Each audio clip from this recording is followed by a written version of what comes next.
Il y a encore quelques années, Jean-Eudes Cacou passait ses journées dans des bureaux climatisés à Paris ou à Abidjan. Mais cet ancien cadre du secteur privé a préféré troquer son costume-cravate pour un Marcel et des bottes en caoutchouc. Il s'occupe désormais à temps plein de sa plantation en brousse. Mais ce n'était pas gagné. À ses débuts, en 2018, le jeune homme de 40 ans ne connaissait rien, ni à la terre ni au poivre. Pourtant, aujourd'hui, son poivre est reconnu par les amateurs et est considéré comme un produit d'excellence. Surtout, l'épice est produite de manière organique, bio, une production sans pesticides qu'il revendique. La première raison, c'est vraiment la raison médicale, enfin de santé en fait. On travaille avec des personnes qu'on ne veut pas rendre malades. Et puis nous-mêmes, on ne veut pas se rendre malade. Et puis ce qui est très important avec le poivre, c'est que c'est le fruit en fait. Compte tenu de sa taille qui va de 2 mm à 4 mm ou plus 3 mm même, qui a le plus fort taux de rétention de produits chimiques. Économiquement, pour nous, le compost est très important. C'était un choix. On a su qu'on pouvait faire nous-mêmes nos propres composts avec les matières végétales sur place. On a du cacao, on a de la banane, on a des arbres fruitiers aussi, donc on peut récupérer tout ça, faire le compost. Ces connaissances, le jeune homme les a acquises sur Internet et grâce aux bouche à oreille d'amis et d'experts agronomes. Aujourd'hui, c'est en partie grâce à ces pratiques agroécologiques que son terroir est reconnu. Ce qui a changé déjà, c'est la taille de la plantation et puis des différentes cultures qui ont été intégrées. Donc avant, on était vraiment sur 100% sur du poivre.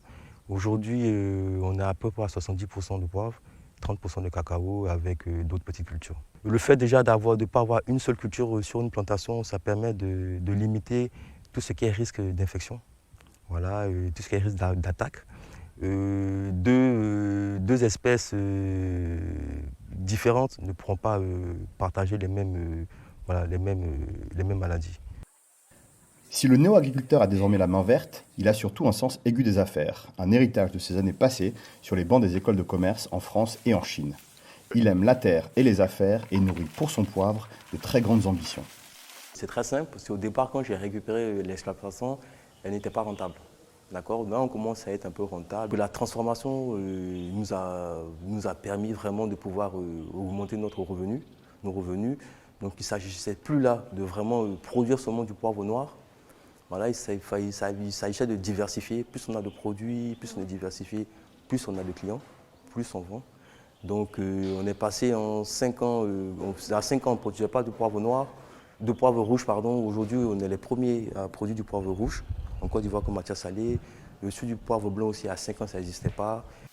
Lucide, l'entrepreneur champêtre qui a étudié le marché ivoirien, sait qu'il ne pourra pas concurrencer le piment ou les cubes de saveur, tous deux très utilisés dans la cuisine ivoirienne au quotidien. La cible première, c'est vraiment les épiceries fines. Et puis sur tout ce qui est produits, c'est-à-dire produits apéritifs, les gâteaux secs, les préparations, nos tapenades à part de poivre vert frais. Voilà, ça concerne à la fois les épiceries et, puis, et surtout même les grandes surfaces. Nos ambitions se tournent vers l'export. Le plus grand consommateur de poivre, c'est la France. En redoutable homme d'affaires qu'il est, Jean-Eudes Cacou vise désormais à décrocher la certification Appellation d'origine protégée, un outil marketing de plus pour écouler ses stocks de poivre. Yacine Sio pour VOA Afrique, Tia Salé.